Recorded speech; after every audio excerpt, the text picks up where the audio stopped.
Hello everyone, আসসালামু আলাইকুম। কেমন আছেন সবাই? আশা করছি আপনারা সবাই খুব ভালো আছেন। যে যেখানে আছেন সুস্থ আছেন, নিরাপদে আছেন। আলহামদুলিল্লাহ, আল্লাহর অশেষ রহমতে আপনাদের দোয়া এবং ভালোবাসায় আমি কিন্তু বেশ ভালো আছি।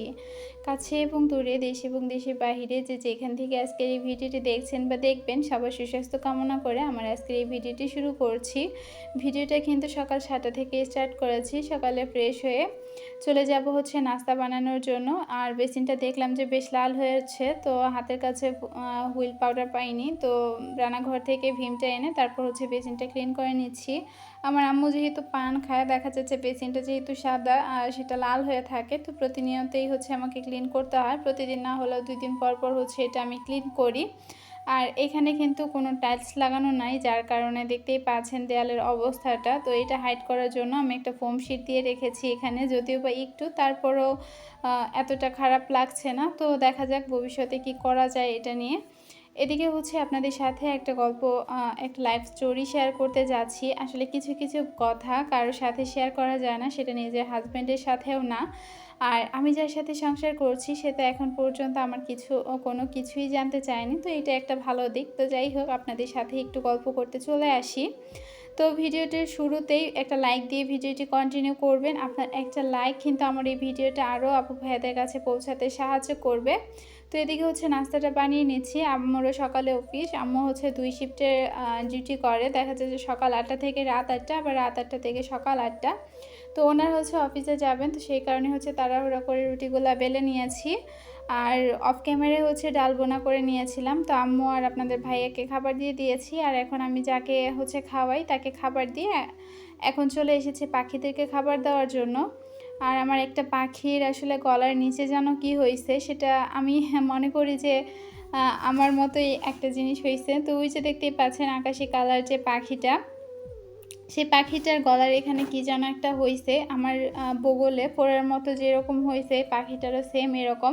সেই ফোড়ার মাঝখানে থেকে আবার একটু মাংস দেখা যাচ্ছে যে বের হয়ে আসতেছে। আমারও কিন্তু ওরকমই অবস্থা। তো পাখিটাকে দেখে আমার কিন্তু খুব কষ্ট লাগছিল। তো একটু পর পর আসলে দেখি যে ওদের কী হয়েছে, যখন চেঁচামেচি করে। আর এদেরকে হচ্ছে অন্য জায়গায় ট্রান্সফার করে দিতে হবে, আপনাদের ভাইয়া সময় পাচ্ছে না, যার কারণে সেটা করতে পারছে না। আর এই যে দেখেন, সে খাবারই সুযোগ পাচ্ছে না। এই যে নিচে হচ্ছে কয়েকটা দানা পড়েছিল, সেটাই খাচ্ছে। তো পরবর্তীতে আমি হাত দিয়ে সবাইকে সরিয়ে দিয়েছিলাম যাতে ও একটু জায়গা পায়, তো পরবর্তীতে খেয়ে নিয়েছে। গতকালকে রাতে বৃষ্টি হয়েছে এটা আমি জানি না। আর আমার শ্বশুরকে বললাম 1 বালতি পানি ছাদে নিয়ে দেন, গাছগুলোকে দিব। তো উনি পরে বলতেছে যে পানি দিয়ে কী হবে, রাতে তো বৃষ্টি হয়েছে। তো পানিটা কোনো কাজেই লাগলো না, বালতি ভরে ওভাবেই রেখে দিয়েছি যে থাক, বিকালবেলা হচ্ছে দিব। আর এটা কিন্তু আজকেরই একটা ভিডিও। এবার আসি, লাইফে চলার জন্য বর্তমান সময়ে টাকাটা কিন্তু খুবই দরকারি একটা জিনিস। টাকা ছাড়া কিন্তু কম বেশি আমরা সবাই অচল। টাকাটা আমাদের খুব বেশি প্রয়োজন, কিন্তু কিছু কিছু মানুষ আছে সেই টাকাটা অসৎ পথে ইনকাম করতে চায়। তো চলুন ভিডিওটি দেখতে থাকুন। হয়তো বা ভিডিও রিলেটেড আর কোনো কথা বলতে পারবো না, একটু কষ্ট করে বুঝে নেবেন কখন কি করছি না করছি। তো আমি যখন 2016 সালে আমি আমার বাবার বাড়ি থেকে রাগ করে ঢাকা চলে যাই, তো ওইখানে কিন্তু আমি 1 মাসও বাসা ভাড়া থাকতে পারিনি। আপনাদেরকে ঘটনাটা বলেছিলাম যে আমার সাথে ঠিক কী হয়েছিল।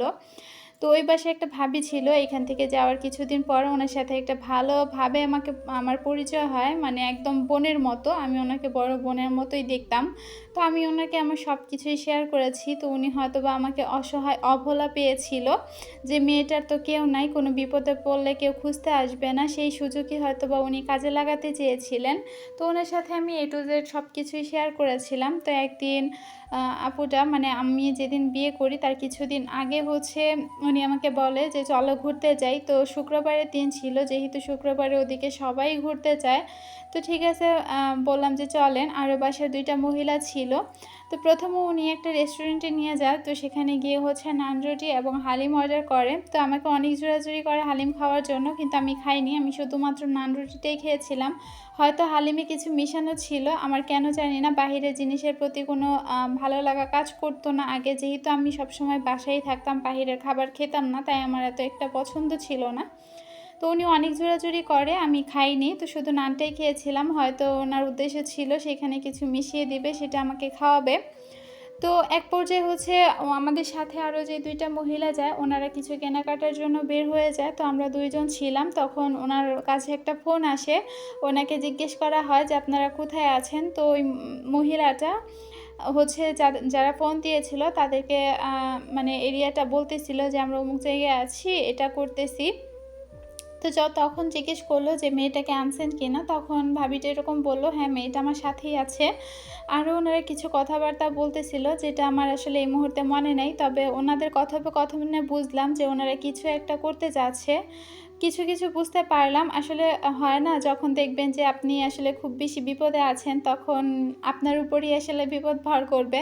তো ওই মুহূর্তে আমি কি করব কিছুই বুঝে উঠতে পারছিলাম না। তো তখন আমি ভাবিকে জিজ্ঞেস করলাম যে, "কে ফোন দিল? কার সাথে কথা বললেন?" তো উনি বলল যে, "আমার দেবরের সাথে কথা বললাম।" তো বললাম যে, "কেমন দেবর?" তো উনি বলল যে, "আমার আপন দেবর, উনি আসবে।"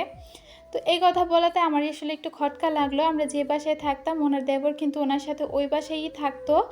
আর ওনার কিন্তু একটা মাত্রই দেবর যিনি ওই সময় হচ্ছে অফিসে ছিল। তাহলে ওনার দেবর কিভাবে আসবেন? এই কথাতে আমার একটু খটকা লেগেছে। যার কারণে আমি বললাম যে, "ভাবি ওই সময় আসলে কোনো কিছু করার ছিল না যে আমি একটু ওয়াশরুমে যাবো।" তো তখন উনি আমাকে গেটওয়ালা বাসা দেখায় দিচ্ছিল যে, "তুমি ওই বাসাতে যাও।" তখন আমি বললাম যে, "না ভাবি ওই বাসায় যাবো না।" তো আমি ঘুরে ফিরে একটা খোলামেলা বাসায় যাই যাতে আমি একদিক দিয়ে ঢুকে আরেক দিক দিয়ে বের হতে পারি। এরকম একটা বাসায় গিয়ে তারপর হচ্ছে আমি ওখান থেকে আসলে বের হয়ে চলে আসি, বাসায় চলে আসি। তো সেদিন উনি পরে হচ্ছে বাসায় চলে যায় তার ০.৫ ঘন্টা পরে। তখন আমাকে জিজ্ঞেস করে যে, "তুমি আমাকে না বলে কেন চলে আসছো?" তখন আমি বললাম যে, "ভাবি আপনি কি কাজটা ঠিক করতেছিলেন? একটা অসহায় অবলা মেয়েকে আপনি এভাবে আসলে কিছু টাকার ইয়েতে তো বিক্রি করে দিতে পারেন না।" তো তখন উনাকে আমি ফোর্স করলাম যে, "আপনি কত টাকার বিনিময়ে আমাকে বিক্রি করে দিতে চাচ্ছিলেন আর কোথায় দিতে চাচ্ছিলেন?"